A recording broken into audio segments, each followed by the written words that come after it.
PHU, kay Dr. Ram, and kay Ma'am Ann na nag-organize itong event na ito.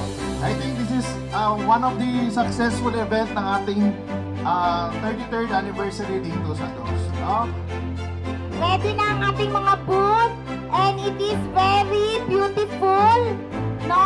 And we thanks very much yung lahat ng mga ating members and focal heads ng ating public health unit kasi nakita nyo talaga ang kanilahan ng kanilang mga efforts.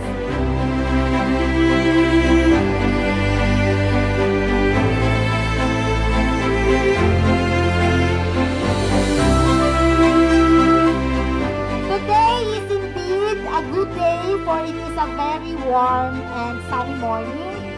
And we dedicate this activity for the happiness, well-being, and fun for our beloved patients, watchers, and visitors.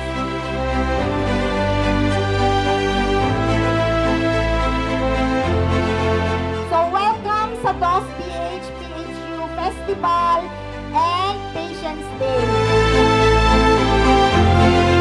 Nakita na namin yung mga booth. So this is basically a presentation of what the DOS PH family or DOS PH PHU and the staff likes to serve or likes to give to our patients, to the community, and to everyone who resides in our vicinity. No? We have these kinds of programs now. We would like them to parang gamitin. Kasi this is all for them, this is all free, this is all to help the people of DOS PH.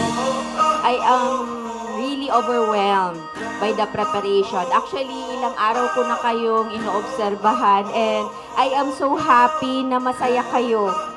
Isa sa mga part of the program of our anniversary is to conduct itong Public Health Unit Festival. No? This only shows na gusto ninyong i-embrace yung importance na ang Public Health Unit is an integral part of Dato Odin Sinsuat District Hospital operation. So I hope you will enjoy, no? At mapupulutan natin ng aral, mapupulutan natin ng opportunity na magkakaroon pa tayo ng extension sa ating mga services. Marami pa tayong matutulungan, no? Dahil paulit-ulit na sinasabi, sa bangsang Moro, bawat buhay mahalaga. Wassalamualaikum warahmatullahi wabarakatuh. First and foremost, maraming salamat sa ating mga pasyente because itong event na ito was made para sa inyo. This day was given para sa mga pasyente natin, not only dito sa DOS, but also sa mga karating na lugar, especially mga admitted natin na patients dito sa ward.